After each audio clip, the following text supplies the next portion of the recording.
Leo, estamos para arrancar entonces con vos, un mano a mano, y conocer un poquito de tu experiencia, pero también lo que nos interesa conocer es la experiencia de la asociación y la experiencia de organización de la comunidad ecuatoriana acá. Y antes, Jere, te voy a pedir que hagas un breve repaso de lo que fue el contexto electoral en el que nos metimos de lleno, por ahí sin aclarar, para quien no estaba al Total, si tanto. alguno vive en un tupper o no tiene redes sociales o no usa celular y está en el medio del campo en este momento, no se enteró que la resolución de todo esto es que finalmente Noboa va a continuar un segundo mandato. En la primera vuelta había sido bastante reñida y daba la sensación de que el correísmo iba a volver a gobernar. Consideremos eso, que del 2006 al 2007, 2007-2017. 2007 al 17 fueron 10 años de gobierno de Correa. Pasa un poco en la política ecuatoriana desde ese momento, del 2017 hasta hoy, que siempre es el cuco al cual no se puede volver, ¿no? Entonces todas las campañas es para no volver al correísmo. Un poco esa siempre es la campaña de las los diferentes oficialismos. Era un poco la campaña de Noboa y parecía que esta vez iba a ser diferente.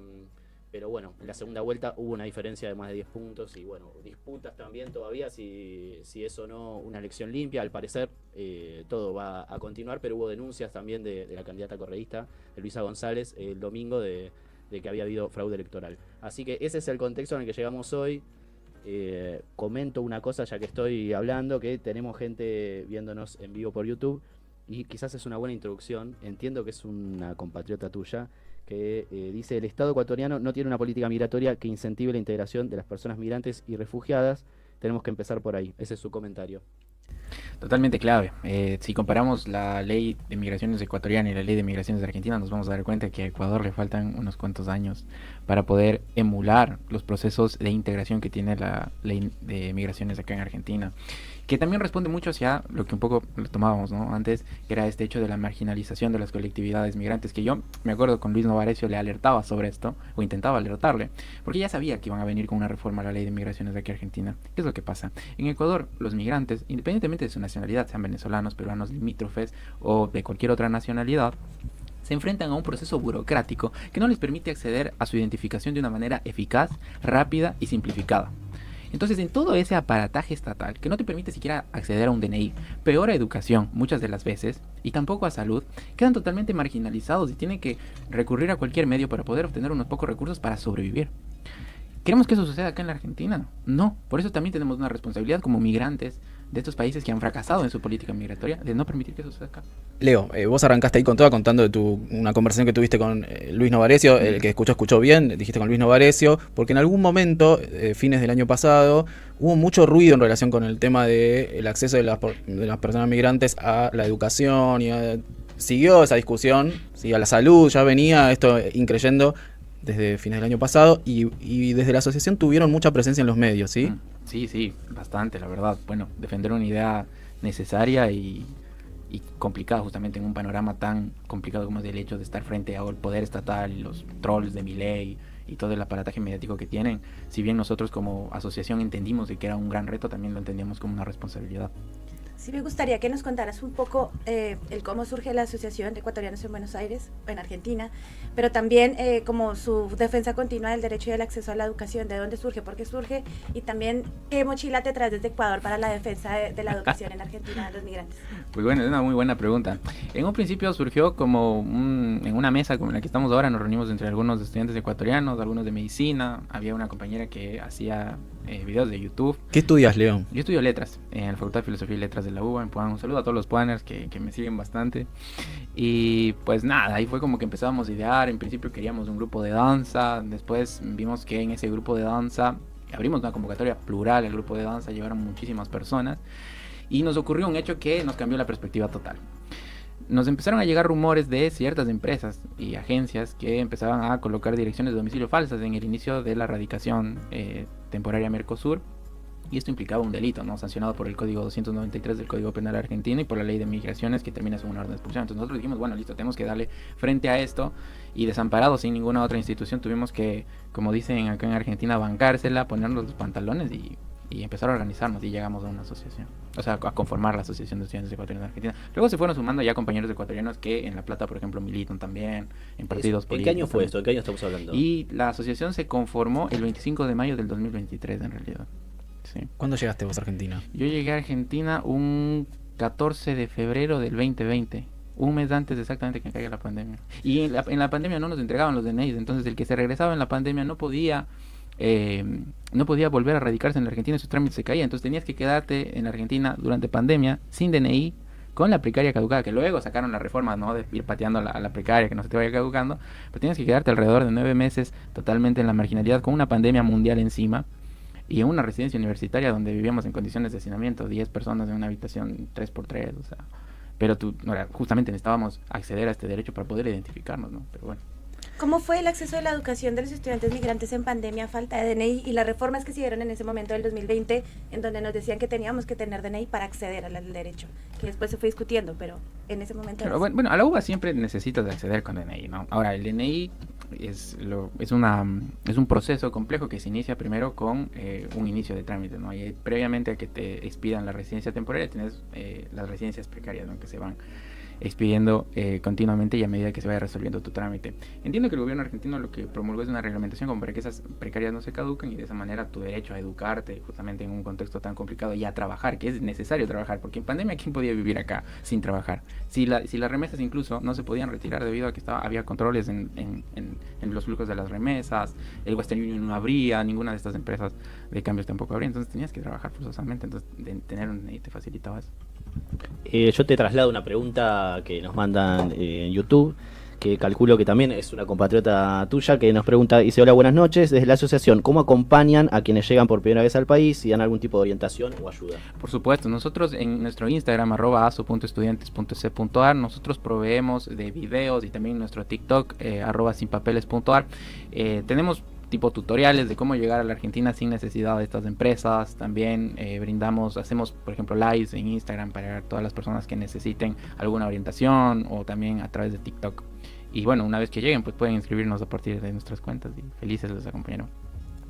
Yo vuelvo un poco para atrás porque a medida que vamos conociendo distintas experiencias de organización, hace poquito hay una migrante peruana y referente en realidad de todas las comunidades migrantes acá en el AMBA, nos contaba también que su experiencia hace 30 años en el origen de las actuales organizaciones, las primeras actuales organizaciones de migrantes, también arrancó conectándose con compatriotas a través de la danza. Entonces, ¿qué es esto que los unió a esta idea que originó también la asociación?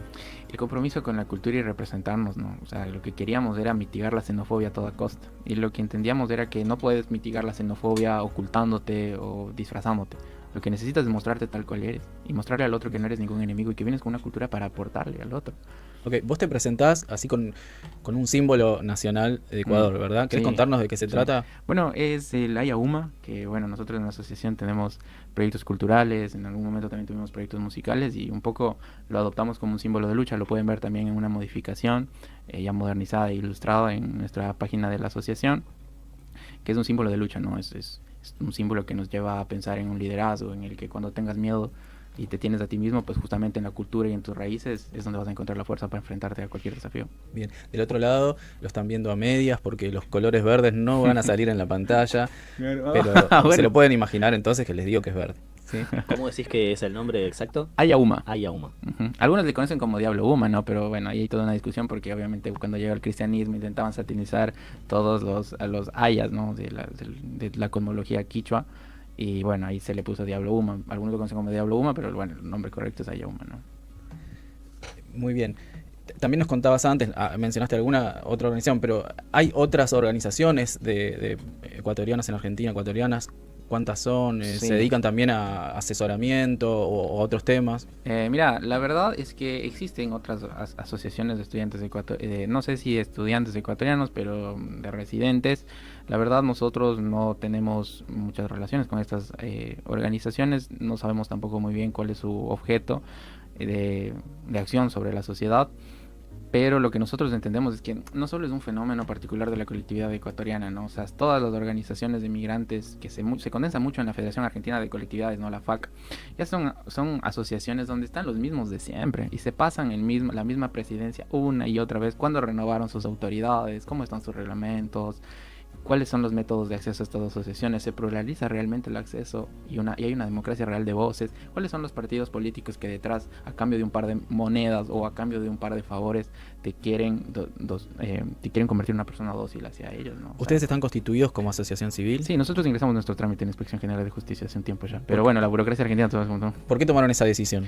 Porque, bueno, fue justamente cuando ya empecé a ser como una figura pública bastante mediática, tanto en Twitter como en eso. Entonces nosotros dijimos, bueno, o sea, tenemos que tener todo al día por nada, como llevar eso. Igual el gobierno de la ciudad de Buenos Aires tenía ya protocolos, o sea, entiende que por ahí hasta que tú obtengas tu personería jurídica va a pasar 1 o 2 años. Entonces igual te permiten participar de los eventos culturales, tienes que tener sí o sí un número de ROAC, tienes que haber presentado tu acta constitutiva, tus estatutos también.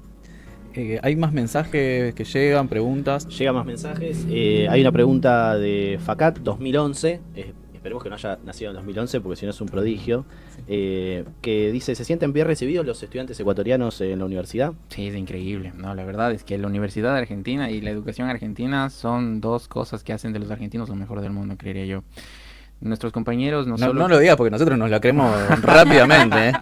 No, es que es verdad, es verdad. Argentina tiene una cultura diversa, tiene folclore, nos une el folclore andino, por ejemplo, ¿no? Nosotros tenemos amigos que, por ejemplo, bailan con nosotros, que vienen de las provincias del norte, de Salta, de Tucumán, Santiago del Estero, y que encuentran en nosotros también una forma de unirse, ¿no? Y se forman interacciones culturales, que increíbles. Entonces, en las facultades nos han recibido bastante bien. Sin embargo, lo que sí creemos peligroso es el avance del discurso político de odio, ¿no? El gobierno lo que ha querido instalar dentro de nuestras aulas no quiero decir odio, pero quiero decir algo que va mucho más allá, que es convertir a otro estudiante, a otro ser humano, en un enemigo a ser eliminado y un enemigo al cual tú tienes que negarle un derecho. Por eso vemos que cada vez más los estudiantes migrantes se sienten a veces acosados o ha incrementado también los fenómenos de estigma dentro de las aulas, ¿no? Que eso me parece algo verdaderamente grave que nunca se había visto, pero que ahora el gobierno con este discurso político absurdo, ¿no? Por ejemplo, veía que varios libertarios decían, ¿no? Abiertamente en sus Twitter, ¿no? Que nada, donde veas vas a ver que en una aula, bueno, ves ahí a un migrante, bueno, ese te está robando la educación. Una banca en una universidad te roba toda la educación del sistema público universitario argentino. Leo, ¿cómo interactúa eso? Nosotros somos todos jóvenes acá, la verdad, pero ninguno tan joven. Entonces, contanos, por favor, cómo interactúa eso que pasa en las redes, que sí sabemos que es de un nivel de crueldad, de violencia muy alto, con lo que pasa en las aulas, con lo que pasa en la calle. ¿Eso ustedes lo ven también, ese tipo de expresiones, actitudes discriminatorias dentro de las aulas, docentes, otros estudiantes, compañeros, compañeras? Total. O sea, lo que logró Milei con todos los trolls que tiene encima es estigmatizarnos. O sea, por ejemplo, a mí me pasó que muchas veces me llegaban pedidos ya a las 2, 3 de la mañana que yo nunca había ordenado y coincidía con el doxeo que generaban estos trolls. Y mi facultad, si bien es la Facultad de Filosofía y Letras de la Universidad de Buenos Aires, ¿no? Qué cosa que parecería impensable que llegue a suceder xenofobia. Yo siempre cuento esta anécdota, pero yo tenía un gran amigo, no voy a decir el nombre, pero era un gran amigo argentino, ¿no? Iniciales nomás. Sí, bueno, J. Sería yo capaz. O yo, ¿no? O yo. No, pero durante todas nuestras cursadas nos sentábamos, éramos compañeros de banco, o sea, nos sentábamos al lado. Y empezó toda esta apabullante persecución del gobierno de Milei, y poco a poco me empezaba a mirar ya no con los mismos ojos. Ya no hablaba conmigo de la misma manera, ya no conversábamos de la misma forma. De a poco él empezó a alejarse. Y yo un día le dije, dime la verdad, o sea, ¿qué es lo que está pasando? Y me dice, es que no puedo tolerar de que tú vengas y te lleves todos nuestros impuestos, que vivas de nuestros impuestos, ¿no? Yo digo, vos sabes que yo laburo, me siento con vos, vengo en el bondi con vos. Sí. Se me hace una situación extraordinaria a los South Park, no lo puedo explicar de otra forma lo que contás, pero te creo también porque es realmente extraordinario el efecto en la sociedad de esa violencia. Jessy. No, yo te quería preguntar, hablas por ejemplo del aumento de la xenofobia en las aulas. ¿Cómo crees que nosotros como personas migrantes podemos también, uno, como pelear por nuestros derechos al acceso a la educación, y dos, también acercar a la argentinidad que también esté a la par con nosotros, sobre todo desde la academia, ¿no? Que es un espacio como de duplicación del saber, si se quiere? Mira, yo creo que desde la academia y desde cualquier institución de la sociedad lo que tenemos que hacer es defender el derecho a la educación. Y no solo que eso, también debemos defender la ley de migraciones. ¿Por qué, o sea, ¿por qué estas dos cosas van de la mano? Porque si nosotros como academia no dejamos la virome y el cuaderno a un lado y nos ponemos a darle el pecho, sea en redes, sea desde la sociedad, sea desde la comunicación, sea desde cualquier forma, ellos nos van a ganar y van a transformar la sociedad que tenemos en un campo de batalla. Entonces, defender el derecho a la educación de los estudiantes de origen migrante, que son en realidad trabajadores. Nadie pasa en la Argentina 10 años de una carrera de medicina, de una carrera como letras. Nadie pasa en la Argentina 10 años sin tener que trabajar ni aportar en los impuestos. Entonces, yo lo que ahí hago también, o sea, un poco respondiendo a la pregunta, es debemos autoconvocarnos desde la academia, desde los trabajadores, desde los sindicatos, desde la salud, desde la universidad, a defender el derecho de que los estudiantes migrantes, los pocos estudiantes migrantes que pueden acceder a la educación, puedan hacerlo.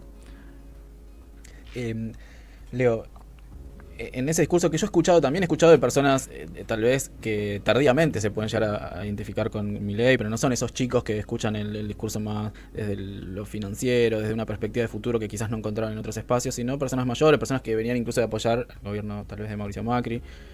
Y esta idea, como una vaga noción que los medios tal vez alimentan hace rato, de que la población proveniente de Brasil, tal vez de Colombia, de Ecuador, población joven que viene a estudiar en gran medida acá, eso eran una invasión en la Universidad de Buenos Aires.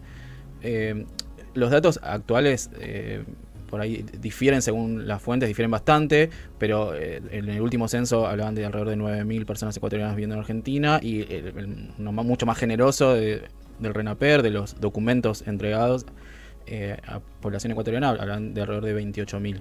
En alrededor de ese número, o sea, entre 10.000 y 20 y tantos mil, 20 y pocos, está el número de ecuatorianos viviendo en Argentina. O sea, no se parece en absolutamente nada a una invasión en un país de 48 millones de personas. Pero cómo se ve en la UBA bueno, y por otro lado, si están encontrando también puntos de coincidencia con otros migrantes de otros orígenes también. Sí, creo que hay algunas partes ahí. La primera es, o sea, ¿a qué se debe el gran número de migrantes ecuatorianos acá y por qué son tan jóvenes? Porque en Ecuador ya no puedes trabajar sin que te peguen un tiro en la cabeza. Ya no puedes ir a la esquina de tu casa y tomarte una cerveza porque tienes enseguida miedo a que te roben o que le pase algo a tu familia. Entonces, ven en la opción de emigrar y de aventurarse y de buscar el sueño de estudiar, ven ahí una oportunidad. Entonces, por ahí son tan jóvenes y por eso venimos bastantes, porque Ecuador es un país que tiene un conflicto bélico interno. Entonces, entendemos que a eso se debería el gran número. Ahora, si bien no solo es, digamos, de la parte más recalcitrante de la militancia de la libertad de avance, sino son sus propios ministros y oficialistas, ¿no? Por ejemplo, el Ministerio de Capital Humano, ¿no? Recuerdo que sacó una placa entera donde decían, son el 20% en medicina, o sea, es el 20%. Es una locura total, no somos del 20% ni aquí ni en ningún lado. Tal vez en primer año o en el CBC, efectivamente ven que hay una gran cantidad de migrantes, pero ¿cuántos de esos migrantes logran sostener la cursada durante 4 años en la Facultad de Medicina de la UBA? Pocos. ¿Cuántos de ellos logran graduarse? Pocos aún. Y los médicos que se quedan y se gradúan, se quedan acá. ¿O no te ha pasado que alguna vez llegas a una guardia médica y te atiende un extranjero? Totalmente. ¿Y el enfermero de qué nacionalidad es? Generalmente son bolivianos, ecuatorianos, peruanos, ¿no? A veces segunda generación incluso. Entonces yo me pregunto ahí, ¿por qué nosotros? ¿Y con qué mayor sentido tenemos que defender el hecho de que podamos acceder a una educación y a un mejor trabajo también? Sí, te quería hacer una consulta y es, ¿cómo consideras la importancia de la pérdida de las personas que se van? O sea, ese exilio académico que tiene no solo Ecuador, sino que es una condición regional también de América Latina. ¿Cómo ves esa pérdida del intelecto y de la juventud de una población como Ecuador, que tampoco es que tenga tantas personas dentro de su territorio nacional? Claro, o sea, más o menos como una fuga de cerebros, mencionas, ¿no?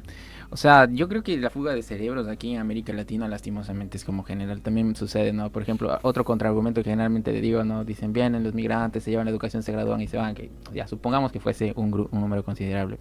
Ese número es completamente ínfimo a la cantidad de argentinos que se gradúan y se van a lavar platos en España o se van a lavar platos en Australia con un título de grado de la Universidad de Buenos Aires. Dígame si eso no es un desperdicio también, ¿no? Entonces, yo ahí lo que me pregunto es, bueno, o sea, la fuga de cerebros le va a suceder a Latinoamérica siempre y cuando no revertamos las condiciones de nuestras sociedades, siempre y cuando no nos enfoquemos en unirnos y generar un país digno e incluyente para todos. Leonardo, nos estamos quedando sin tiempo, así que te pregunto quizás la pregunta más importante, y es el domingo, ¿votaste? Voté. ¿Y se puede decir a quién? Es secreto. Yo pensé que ibas a preguntarle si ya se había hecho algún equipo acá. Y no, pero Se toma andaba, mate. se andaba por Núñez o algo por el estilo, pero... Toma mate, así que ya se va a quedar, se va a quedar. Bueno, Leo, gracias por estar con nosotros y la verdad es que nada, muy valiosa tus reflexiones y conocer un poquito más de la realidad de la migración ecuatoriana acá en Argentina. Vamos a un nuevo y muy breve corte y tenemos nuestro segmento final con la doctora Freso.